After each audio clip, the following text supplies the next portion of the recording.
Okay guys, so just real quick, this video is actually for the next 3 days. So I'll probably like post that in the description when you go to open this also. So now I'm just repeating myself.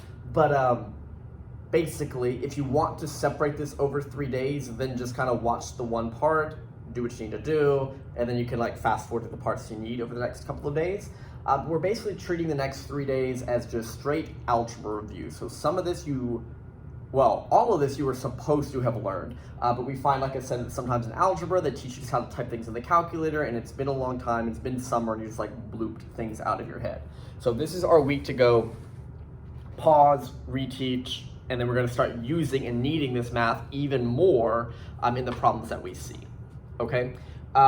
If you have the opportunity to print these, I probably would do that. Otherwise, you're gonna have to kind of write them down. A lot of these you might find you can't show all your work here anyway, so even the in-class people are typically writing these problems on their own paper in order to submit them. So that's totally okay if that's what you wanna do.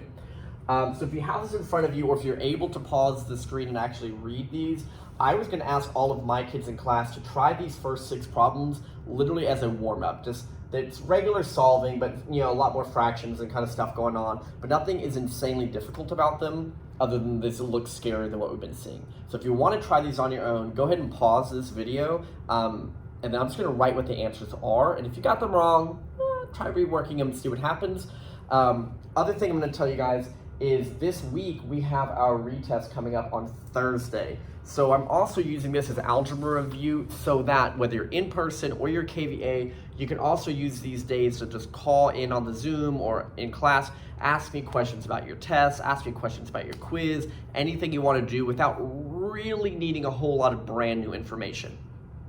And that retest, of course, is going to be the opportunity to bring up one or both tests if they're failing, maximum grade to a 70 depending how you score on it. Okay, if you've already passed your test, this retest isn't going to necessarily do anything. That said, we also treat this retest as a quiz grade. So let me and explain. We are going to drop a low quiz grade. So let's say you are hypothetically somebody who has done excellent on all 4 quizzes, including that chapter worksheet one once that's in, and you're like, but I passed both my tests, I did great on all of these. Maybe you're like the one person who doesn't need to do this, right? But it's gonna be up and we're gonna ask you to do it anyway. If you were to somehow bomb it, that would be the quiz that drops and like nothing happens to your grade. Okay, but for the typical student, there's at least one quiz we've taken so far where they're like, gosh, I wish that one would just go away. And so if you could score higher than your current lowest quiz grade, I will literally delete the low one and put this in its spot. So for almost every student, there's a benefit in at least trying this, because even if your lowest quiz is like an 88, if you can get better than that, I'll remove it and replace it. I also think it's a good idea to try these no matter what, because you eventually have to take a semester test that's over everything. So it's kind of a good thing to just once a 6 weeks pause and go, do I still kind of remember all the main key facts? So I want to throw that out there just to let you know, like, please get on calls if you have anything you want to ask or talk about. And I'm sorry for like blabbing. So yes, back to the warm up. If you're going to do it, pause this video.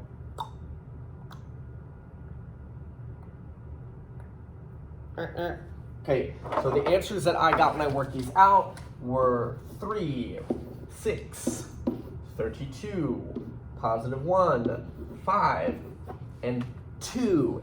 If you happen to get any of those wrong, I would maybe like stop what you're doing and try to rework through it. If you're getting like lots of these wrong, A, I'm kind of scared, but that means B, you need to like get on a Zoom call and start asking me questions like meow, because this is really important in algebra, right? If it's like a little oops or something you had an issue with, making sure that you're multiplying your negatives, that the negative multiplies to both of those, or when you're multiplying by a fourth, it's kind of like dividing both of those things by 4. Make sure you're distributing your negative carefully, so negative times positive is negative, but negative times negative is positive. Just go back and check it, see if it was like something small, that's fixable, and then you can get to those answers.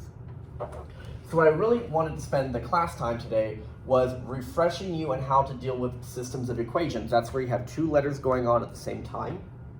A lot of times we're going to use X and Y, but you'll notice here they can use any letter they want. The most traditional way that always works is what's called elimination. And elimination is where you have the X's, the Y's, the equal sign, and then like the normal people number, and you want them sort of stacked vertically. So what I mean by that, if you were to glance at this set of problems, like 5 is already stacked that way. I have my x's, my y's, my equals, my number. Like b's, a's, number. R's, s's, number. Right here it's x equals y number. X, y equals number. So if I wanted to treat this one like elimination, paying attention to where the equal sign is, I would need to subtract the 3y to the other side. And that would look like x minus 3y, because I moved it, equals -4. And then the other one underneath it is already structured. Another thing to watch out for would be something like in this question, where everything's on the right side, but the x and y are physically written in a different order. So if I go to rearrange these, the signs should not change because they're not crossing the equal sign, but I do need to restructure them so it looks correct. So that would be like -2x plus y equals 0, and then the 3x plus 7y equals 17. Now, of course, I haven't shown you how to solve that yet, but that is the typical structure we're going to want to force these to look like in order to be able to do what I'm about to show you. So I'm going to kind of just randomly pick one of these to work through, although your assignment is going to be to do all of them except the ones that I've kind of crossed off. So let's go ahead and start with eeny, meeny, miny, moe, number 2. Okay, so I noticed that the B's, the A's, everything is lined up how I want. What you're going to look for and hope for is that the value in front of either the B or the A is already the same. You'll notice on pretty much all of these, that's not going to be the case. So if that's not happening, then you need to ask yourself, is there any way I can multiply just one of these rows by some number so that way I could make the B's or the A's the same? And if I'm looking at this, I kind of look at the smaller of the two. So I look at like, can 2 multiply nicely by something to equal 3? Like, no. But 1 can multiply nicely to make a 2. So one option here would be to multiply that whole bottom row by 2 and get -4b plus 2a equals 16. However, 2 plus 2 is actually 4, not canceling. So some teachers would teach you to multiply by -2, and if you like that and you handle it, great. I tend to prefer to always multiply positive just so that I can quickly write down the result without thinking about the signs. And then if I decide that I need these flipped, I literally just go positive, negative, negative. I just like flip, flip, flip. Now I can combine them. That's how I like to do it, but you can do what you want as long as you're getting the right answer. Okay, combining these, 3b plus 4b is 7b. The 2a minus 2a cancel, that's why I put my equal to. And then 2 minus 16 is -14. Divide both sides by 7 and get that the b value is -2. When I want to go back and find a, you can honestly use either the top or the bottom equation to get the answer that you want. So what that means is it's your permission to pick whichever one looks prettier to you. To me, the top one looks prettier because it's all positive, right? But it's up to you. Both of these would give me the same answer. Well, now that I know b is -2, I'm going to replace that. 3 times -2 is -6 plus 2a equals 2, and finish solving my math, right? So adding 8 to the other side, adding 6 to the other side is 8. I was already thinking of what it would do. And then dividing by 2 gives me a value 4. Okay, if you have random letters like A and B, the way you leave your answer is literally like A equals 4, B equals -2, and you just have to label them. If your answers are X and Y, you are always allowed to leave it as the ordered pair, of course, keeping in mind which one's X, which one's Y. I would never write an ordered pair for other letters because we don't know which one. I don't know if you write 4, -2, like, is that your A or your B? Like, I know that these are both what they're supposed to be. I'm probably like, they probably got the answer right. But to somebody else randomly who just saw this without looking at the question, they don't know who you're trying to say is A and B, and it doesn't just have to go alphabetical order. Okay, the other thing that can sometimes happen, so there's 2 other things that can maybe happen. I'm going to find questions that do this. Where you can't simply multiply one of the rows by something. So let's say 11. It happens on a lot of them, but 11 is one that stands out to me. Like the smaller number here, 2, cannot multiply nicely to become a 3. Nor can this 2 multiply nicely to make 5. So at that point, your option is to multiply both rows by sort of the other number. It's kind of like finding a common denominator in a way. And your choice, you could either take the 2 and the 3 and multiply by 3 and 2, so these both turn into 6. That will work. You could also instead focus on the 2 and the 5, and even though that's negative, remember, I don't like to multiply by negative, so I would flip them into 2 and 5. Remember, because I like to not multiply negative, so I don't have to think about signs, and then I can quickly flip if I want. So just to go ahead and finish the first part of number 11 for you, I'm going to go ahead and go with the 2 and the 3. And so my multiplication here is 6p plus 15q equals 27.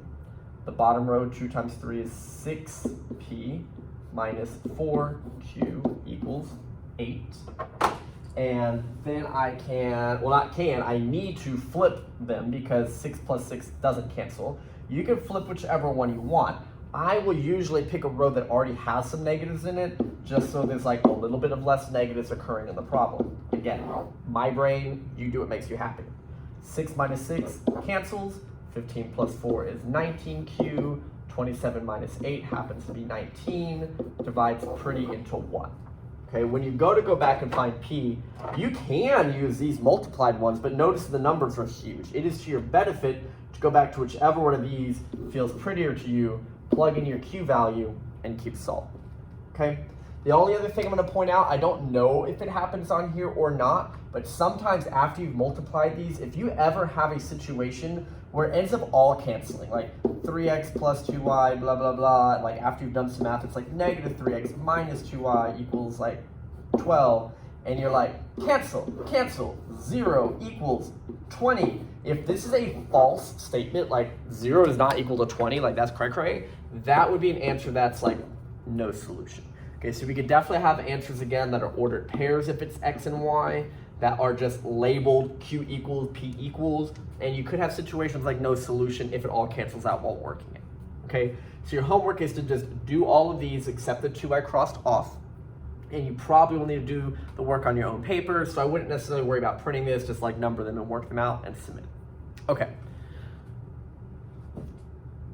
I'm gonna stop this video and actually keep recording the other ones. I changed my mind.